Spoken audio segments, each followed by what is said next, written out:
চলতি বছর দেশে আরও ৩০ লাখ মানুষ দারিদ্র্য ঝুঁকিতে, শ্রমবাজারে দুর্বলতায় মজুরি কমার শঙ্কা, বিশ্বব্যাংকের প্রতিবেদন।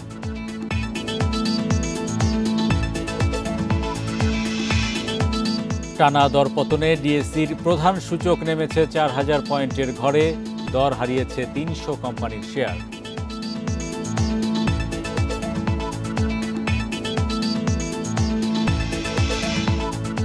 পাচারের টাকা ফেরাতে তৎপর বাংলাদেশ ব্যাংক, আইন সংশোধন, কূটনৈতিক চেষ্টায় জোর দেওয়ার তাগিদ।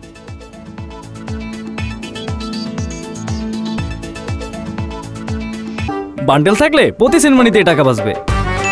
বিকাশ সেনমানি বান্ডেল কিনে জিতুন প্রতি লেনদেনে। আমন্ত্রণ অর্থনীতি সারাদিনে আপনাদের সাথে আছি আমি হরি সাহা। শুনছিলেন শিরোনাম, এবার জানাবো বিস্তারিত।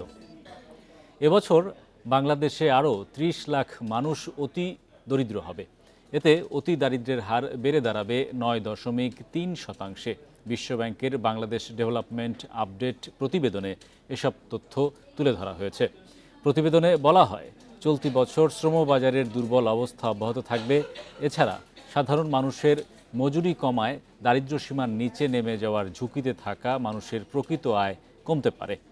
বিশ্বব্যাংক বলছে, অর্থনৈতিক কর্মকাণ্ডের ধীর গতির কারণে গরিব মানুষের জীবনে বেশি প্রভাব পড়ছে। এতে বৈষম্য আরও বাড়বে বলে মনে করে বিশ্বব্যাংক। প্রতিবেদন অনুসারে অতি দারিদ্র্যের হার ৭.৭% থেকে বেড়ে ৯.৩% উঠবে। একই সঙ্গে চলতি বছর জাতীয় দারিদ্র্য হার ২.৫% থেকে বেড়ে হবে ২০.৯%।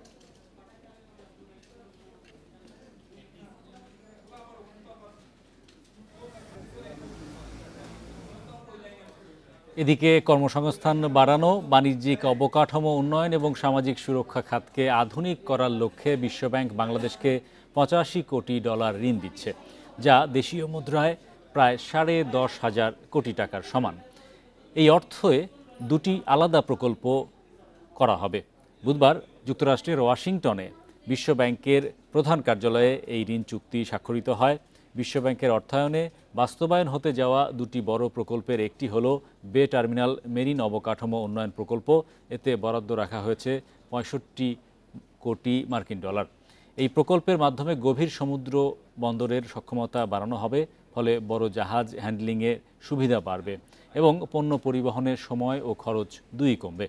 অন্য আরেকটি প্রকল্পের আওতায় $২০ কোটি ব্যয়ে সামাজিক সুরক্ষা খাতকে উন্নত করা হবে। এতে দক্ষতা উন্নয়ন, উদ্যোক্তা গড়ে তোলা, ক্ষুদ্র ঋণ সহায়তা এবং পরামর্শ দেওয়ার মাধ্যমে প্রায় ২৫ লাখ মানুষের জন্য কর্মসংস্থানের সুযোগ তৈরি হবে বলে আশা প্রকাশ করা হচ্ছে।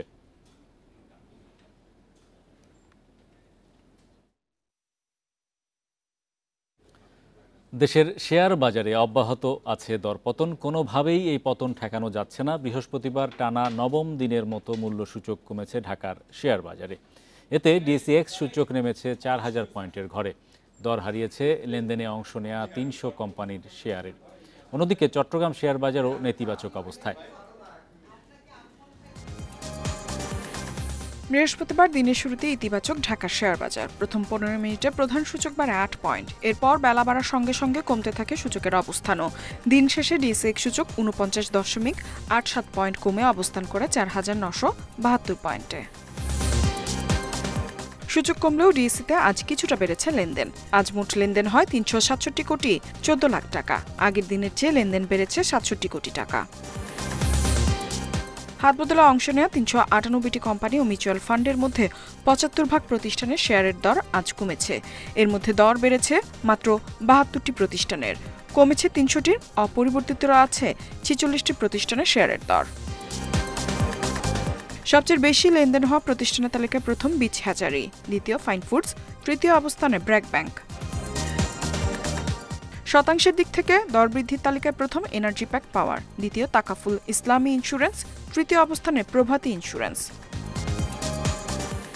অন্যদিকে চট্টগ্রাম স্টক এক্সচেঞ্জে সার্বিক সূচক ৫৪.৩৭ পয়েন্ট কমে অবস্থান করছে ১৩,৯৫৬ পয়েন্টে। লেনদেন ৭ কোটি ১৩ লাখ টাকার শেয়ার। ইফাতারা, independent news. বিদেশে পাচার করা অর্থ ফেরত আনতে তৎপর বাংলাদেশ ব্যাংক। আইনি প্রক্রিয়ার পাশাপাশি সমঝোতার মাধ্যমে টাকা ফেরত আনার চেষ্টা করছে গভর্নরের নেতৃত্বে গঠিত টাস্কফোর্স। তবে বিশ্লেষকরা বলছেন অন্তর্বর্তী সরকার টাকা উদ্ধারে উদ্যোগ নিলেও ফেরত আসবে কিনা তা নির্ভর করছে পরবর্তী রাজনৈতিক সরকারের ওপর। পতিত শেখ হাসিনা সরকারের ১.৫ দশকে বিদেশে পাচার হয় প্রায় ২.৫ থেকে ৩ লাখ কোটি টাকা। এ অর্থ ফিরিয়ে আনতে বেশ কিছু উদ্যোগ নিয়েছে অন্তর্বর্তী সরকার। পাচারের টাকা ফেরতে টাস্কফোর্স গঠন করে বিভিন্ন দেশে চিঠি দিয়েছে বাংলাদেশ ব্যাংক। এবছরের মধ্যে কিছু অর্থ ফেরত আনতে জোরালোভাবে কাজ করছে টাস্কফোর্স। তবে প্রচলিত মানি লন্ডারিং আইনে ফেরত আনা সময় সাপেক্ষ। তাই অর্থ উদ্ধারে আইন সংশোধনের পাশাপাশি কূটনৈতিক তৎপরতা জোর দিচ্ছে নিয়ন্ত্রক সংস্থা। স্টোলেন মানিটা ক্রস বর্ডার ইস্যু, অতএব বাংলাদেশের নিজস্ব আইন বা নিজস্ব প্রক্রিয়ার উপরেই সব কিছু নির্ভর করে না, এবং যতগুলি দেশের অর্থগুলো গিয়েছে সেই দেশের স্থানীয় আইন সেগুলোকে গুরুত্ব দেওয়া হচ্ছে। বাংলাদেশ ব্যাংক রাষ্ট্রের সর্বোচ্চ সহযোগিতা নিয়ে ডিপ্লোম্যাটিকভাবেও বিষয়টি কীভাবে সমাধান করা যায় সেই ব্যাপারে উদ্যোগ গ্রহণ করেছে। পাচার হওয়া অর্থের প্রধান গন্তব্য যুক্তরাজ্য, যুক্তরাষ্ট্র, দুবাই, সিঙ্গাপুর ও কানাডা। এসব দেশ থেকে অর্থ ফেরত আনতে বিদেশি বিশেষজ্ঞদের সাথে কাজ করছে দুদক, সিআইডি সহ কেন্দ্রীয় ব্যাংক। বিশ্লেষকরা বলছেন আইনি প্রক্রিয়া ও সমঝোতায় অর্থ ফেরত আনা কঠিন হলেও অসম্ভব নয়। পাচার করা অর্থের ব্যাপারে কতটুকু আপনার সফল হবে সে ব্যাপারে আমার যথেষ্ট সন্দেহ হয়, কারণ যারা নাকি অর্থ পাচার করে দিছে, তাই না, তারা কি সমঝোতা আসতে চাবে? বরং সরকার তো চাইবেই যে যত তাড়াতাড়ি পারে আমার কিছু টাকা পয়সা আসুক, তাই না? আমরা তাদের সাথে কি শর্তে চুক্তিতে যাব ফেরত আনার জন্য, এবং সেটা কিভাবে বাস্তবায়িত হবে, শর্তটা কিভাবে ফলো করা হবে, এই ধরনের বিষয়গুলো কিন্তু খুব জটিল আইনি, আন্তর্জাতিক আইনি প্রক্রিয়া আছে, এবং বিশেষ করে আমাদের দেশের লিগ্যাল প্রসেসটাকে সেটাকে এনশিওর করে তারপর যদি অগ্রসর হওয়া যায় তাহলে অবশ্যই সেটাও কাজে লাগতে পারে, তবে দীর্ঘ প্রক্রিয়া উভয় ক্ষেত্রে। পাচার করা অর্থ কী পরিমাণ ফেরত আসবে তা রাজনৈতিক ও কূটনৈতিক বিচক্ষণতার ওপর নির্ভর করছে বলেও জানান বিশ্লেষকরা। Shafil Alam Sujan, Independent News, Dhaka. Bharat transshipment সুবিধা বাতিল করলেও রপ্তানি কার্যক্রমে কোনো নেতিবাচক প্রভাব পড়বে না বলে মন্তব্য করেছেন বাণিজ্য উপদেষ্টা শেখ বশিরউদ্দিন। বৃহস্পতিবার বসুন্ধরা আন্তর্জাতিক সম্মেলন কেন্দ্রে শুরু হওয়া মিট বাংলাদেশ এক্সপোজিশনের উদ্বোধনী অনুষ্ঠানে এসব কথা বলেন তিনি। এ সময় তিনি আরও বলেন, সক্ষমতার জায়গাগুলোর সর্বোচ্চ ব্যবহারের মাধ্যমে রপ্তানি খরচ কমানোর চেষ্টা করা হচ্ছে। প্রতিযোগিতায় টিকে থাকার জন্য বিকল্প উপায় নিয়ে সরকার কাজ করছে। বিনিয়োগকারীদের জন্য অনুকূল পরিবেশ সৃষ্টি করতে দুর্নীতি বন্ধ করতে হবে। একক রপ্তানি পণ্যের ওপর নির্ভরতা কমিয়ে পণ্য বৈচিত্র্যকরণের বিকল্প নেই। নীতি নির্ধারণে ব্যবসায়ীদের মতামতকে অগ্রাধিকার দেয়া হচ্ছে বলেও জানান বাণিজ্য উপদেষ্টা। 2 দিনব্যাপী আন্তর্জাতিক এ প্রদর্শনী চলবে শুক্রবার পর্যন্ত, প্রতিদিন সকাল 10টা থেকে সন্ধ্যা 7টা পর্যন্ত।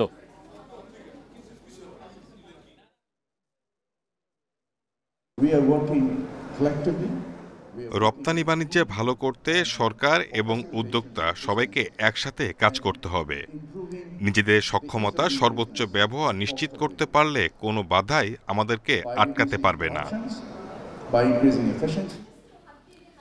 দেশের তৈরি পোশাক শিল্পে অবকাঠামোগত ব্যাপক পরিবর্তন এসেছে সাভারের রানা প্লাজা ধসের পর। ভয়াবহ ওই দুর্ঘটনার 1 যুগ পূর্তিতে শ্রমিক নেতারা বলছেন এখনও অনেক কারখানাই সংস্কারের বাইরে রয়ে গেছে। নিশ্চিত করা যায়নি শ্রমিকদের জন্য নিরাপদ কর্মপরিবেশও।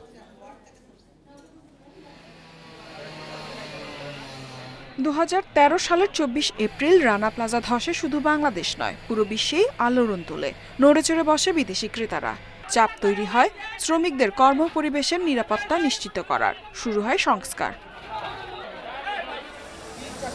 বর্তমানে দেশে পোশাক খাতে পরিবেশ বান্ধব কারখানা 2 শতাধিক।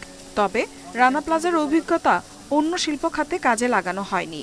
এ কারণে চট্টগ্রামে কন্টেনার ডিপো, নারায়ণগঞ্জে হাশিম ফুডের কারখানা বা নিমতলী চুরিহাট্টায় ভয়াবহ অগ্নিকাণ্ড ঘটেছে। সংশ্লিষ্টরা বলছেন সংস্কার কাজে মালিকদের আগ্রহ এখনো কম। রানা প্লাজা ধসের পর প্রথম 5 বছর সংস্কার কাজ দ্রুত গতিতে হলেও পরে গতি কমে যায়। কমেছে কর্মপরিবেশ উন্নয়নে আন্তর্জাতিক চাপও। শুধু নিরাপত্তা নয়, উন্নতি হয়নি দেশের শ্রমিকদের জীবনমানেরও। ন্যূনতম মজুরি কিছুটা বাড়লেও তা ভালোভাবে বেঁচে থাকার জন্য যথেষ্ট নয়। তবে শুরু থেকেই যে সমস্যাটি ছিল যে প্রক্রিয়ায় এই হিসেবগুলো করা হয়েছিল, দেখা গিয়েছিল যে সেই হিসেবের যখন অর্থ প্রদান করা হয়েছে তারপরেও যারা আহত হয়েছেন তাদের সেই অর্থগুলো অপর্যাপ্ত ছিল। ইন্ডাস্ট্রি সেফটি ইউনিটের অধীনে থাকা 666টি কারখানার মধ্যে মাত্র 98টি শতভাগ সংস্কার কাজ শেষ করেছে। ইফাতারা, ইন্ডিপেন্ডেন্ট নিউজ। নেত্রকোনার মোহনগঞ্জে অভ্যন্তরীণ বোরো ধান চাল সংগ্রহ 2025-এর উদ্বোধন করা হয়েছে। সকালে মোহনগঞ্জ উপজেলা এলসিডি খাদ্য গুদামে প্রধান অতিথি হিসেবে বোরো ধান চাল সংগ্রহের উদ্বোধন করেন খাদ্য অধিদপ্তরের মহাপরিচালক মোহাম্মদ আবুল হাসনাত হুমায়ুন কবির। নেত্রকোনা জেলার 10 উপজেলায় 31 আগস্ট পর্যন্ত মোট বোরো ধান সংগ্রহ করা হবে 13,432 মেট্রিক টন এবং চাল সংগ্রহ করা হবে 61,161 মেট্রিক টন। এদিকে কিশোরগঞ্জে বোরো ধান সংগ্রহ উদ্বোধন করা হয়। এ সময় মিঠামইন উপজেলার বোরো চাষিরা উপস্থিত ছিলেন। চলতি মৌসুমে 36 টাকা কেজি দরে জেলার বোরো চাষিদের কাছ থেকে 12,489 মেট্রিক টন ধান সংগ্রহ করবে সরকারের খাদ্য বিভাগ।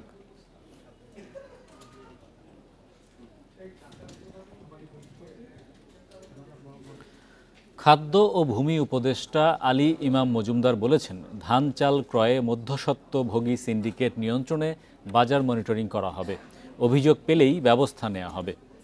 দুপুরে সুনামগঞ্জের শান্তিগঞ্জ উপজেলায় খাদ্য গুদামে সরকারিভাবে ধান সংগ্রহ কার্যক্রমের উদ্বোধন শেষে এসব মন্তব্য করেন তিনি বলেন, কৃষকদের ন্যায্য মূল্যে দিতে সরকার ধানের মূল্য নির্ধারণ করেছে। কোনো ধরনের ভোগান্তি ছাড়া কৃষকরা যাতে ধান বিক্রি করতে পারেন সেক্ষেত্রে খাদ্য বিভাগের সর্বোচ্চ নজরদারি থাকবে। এবার সুনামগঞ্জে সরকারিভাবে ধান সংগ্রহের লক্ষ্যমাত্রা নির্ধারণ করা হয়েছে 14,645 মেট্রিক টন। 36 টাকা কেজি দরে 1,440 টাকা মন ধান সরাসরি কৃষকদের কাছ থেকে ক্রয় করবে সরকার। কি লিখে রাখছে? ধান চালের ব্যাপারে আমরা যেটা করেছি এটা আমাদের পক্ষে সম্ভব। দামটা আমরা নিয়েছি, এখানে এসে যদি সরাসরি বিক্রি করে 36 টাকা কেজি আজকেই পাবে, তার অ্যাকাউন্টে চলে যাবে। এটা করেছি। ইউনিলিভার বাংলাদেশের ঢাকা সদর দপ্তর পরিদর্শন করেছেন যুক্তরাজ্যের বাণিজ্য দূত ব্যারোনেস রোজি উইন্টারটন এবং বাংলাদেশে নিযুক্ত British high commissioner Sarah Cooke. এ সময় তাদের স্বাগত জানান প্রতিষ্ঠানটির ঊর্ধ্বতন কর্মকর্তারা। উচ্চ পর্যায়ের এই সফরে ব্রিটিশ ঐতিহ্য থেকে বেড়ে ওঠা এই প্রতিষ্ঠান কিভাবে বাংলাদেশের সামাজিক ও অর্থনৈতিক বিকাশে একটি অপরিহার্য অংশ হয়ে উঠেছে তা তুলে ধরা হয়। এছাড়া জলবায়ু সহনশীলতা সহ প্রতিষ্ঠানটির নেয়া বিভিন্ন টেকসই উন্নয়ন কর্মসূচিগুলো উপস্থাপন করা হয়। ব্রিটিশ প্রতিষ্ঠান হয়েও ইউনিলিভার যেভাবে বাংলাদেশের উন্নয়নে গুরুত্বপূর্ণ অংশ হয়ে উঠেছে তা অনুপ্রেরণাদায়ক বলে জানান যুক্তরাজ্যের বাণিজ্য দূত। অনুষ্ঠানে অর্থনৈতিক প্রবৃদ্ধির সাথে বাংলাদেশের অগ্রযাত্রা প্রশংসনীয় বলে জানান বাংলাদেশে নিযুক্ত ব্রিটিশ হাই কমিশনার। 1962 সালে চট্টগ্রামের কালুরঘাটে একটি সাবানের কারখানা স্থাপনের মধ্য দিয়ে বাংলাদেশে ইউনিলিভারের যাত্রা শুরু হয়।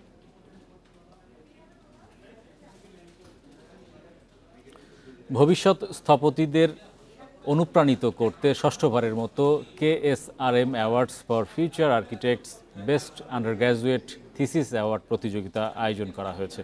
এবারও দেশের 3 জন মেধাবী স্থপতিকে সম্মাননা দেয়া হবে। দেশের শীর্ষস্থানীয় ইস্পাত শিল্প প্রতিষ্ঠান KSRM ও institute of architects Bangladesh IABA প্রতিযোগিতার আয়োজন করেছে। বৃহস্পতিবার সংবাদ সম্মেলনে জানানো হয়, বুয়েট সহ দেশের 15টি বিশ্ববিদ্যালয়ের স্নাতক শেষ বর্ষের শিক্ষার্থীরা এতে অংশগ্রহণ নিয়েছেন। অংশগ্রহণকারীদের মধ্য থেকে সেরা 3 জনকে বাছাই করবেন 5 জনের জুরি বোর্ড। 26 এপ্রিল আনুষ্ঠানিকভাবে বিজয়ীদের হাতে পুরস্কার তুলে দেওয়া হবে। সংবাদ সম্মেলনে KSRM এর মহাব্যবস্থাপক অবসরপ্রাপ্ত কর্নেল আশফাকুল ইসলাম ও IABর সভাপতি স্থপতি আবু সাইদ M আহমেদ উপস্থিত ছিলেন।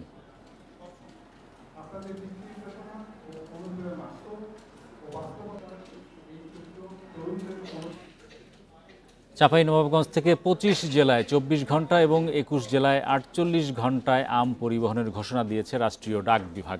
এতে আমের অনলাইন ভিত্তিক ক্রেতা বিক্রেতারা সুবিধা পাবেন বলে আশা ব্যবসায়ীদের। গ্রাহক সেবা নিশ্চিত করতে পারলে দীর্ঘদিন ধরে চলা বেসরকারি কুরিয়ার ব্যবসায়ীদের দৌরাত্ম্য কমার আশা তাদের। চাঁপাইনবাবগঞ্জ থেকে দ্রুত সময়ের মধ্যে দেশের বিভিন্ন জেলায় আম পরিবহনের কার্যক্রম শুরু করছে ডাক বিভাগ। ঢাকাসহ উত্তরাঞ্চল ও দক্ষিণাঞ্চলের 25 জেলায় 24 ঘন্টার মধ্যে এবং চট্টগ্রাম, সিলেট সহ 21 জেলায় 48 ঘন্টার মধ্যে আম গ্রাহকের কাছে পৌঁছাবে। ডাক বিভাগের এই ঘোষণায় অনলাইন ভিত্তিক আম ব্যবসায়ীরা কম খরচে গ্রাহকের কাছে পাঠাতে পারবেন পণ্য। এ নিয়ে স্বস্তির কথা জানিয়েছেন তারা। ডাক বিভাগ যে উদ্যোগ নিয়েছে এটা নিঃসন্দেহে অনেক ভালো একটা উদ্যোগ। ডাক বিভাগ যদি তাদের জনবল এবং পরিবহন বাড়ায় এবং সময় মতো যদি তারা সার্ভিস দিতে পারে, তাহলে তারা তাদের কাঙ্ক্ষিত আশানুরূপ ফল পাবে। ডাক বিভাগ জানিয়েছে 2018 সালের 3 জুন চালু হওয়া স্পিড পোস্ট সেবার আওতায় এই সুবিধা দেয়া হবে। এই জন্য প্রথম কেজির জন্য 10 টাকা ও পরবর্তী প্রতি কেজির জন্য খরচ পড়বে 5 টাকা করে। আমাদের ডাক বিভাগের মাধ্যমে যদি আম প্রেরণ করে, কৃষকরা লাভবান হবে এবং জনগণও সাশ্রয় মূল্যে জিনিসটা পাবে। ঊর্ধ্বতন কর্তৃপক্ষের নির্দেশনা অনুযায়ী আমরা জনগণকে সর্বোচ্চ সেবাটা দেওয়ার জন্য যা যা করার প্রয়োজন হয় আমরা সে মোতাবেক ব্যবস্থা গ্রহণ করব। গ্রাহক ভিত্তিক আম পাঠানোর ক্ষেত্রে বেসরকারি কুরিয়ার সার্ভিসগুলোর দৌরাত্ম্য একচেটিয়া। ডাক বিভাগের সেবার মাধ্যমে একতরফা রাজত্ব কমে আসবে বলে মনে করছেন ব্যবসায়ীরা।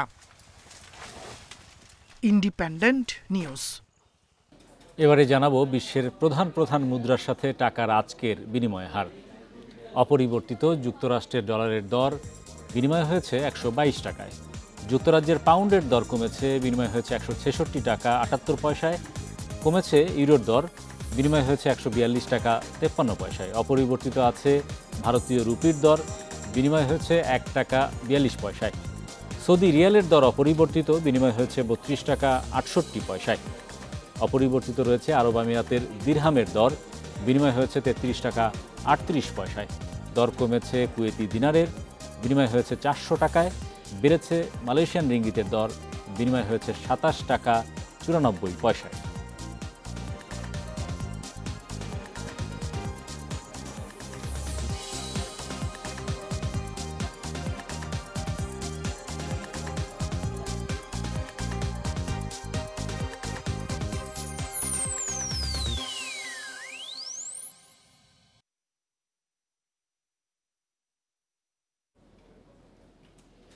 এই ছিল আজকের অর্থনীতি সারাদিনে। ইন্ডিপেন্ডেন্ট টেলিভিশনের সব খবর বিস্তারিত জানতে চোখ রাখুন ফেসবুক, ইউটিউব এবং এক্সে। আমন্ত্রণ আমাদের পরের আয়োজন।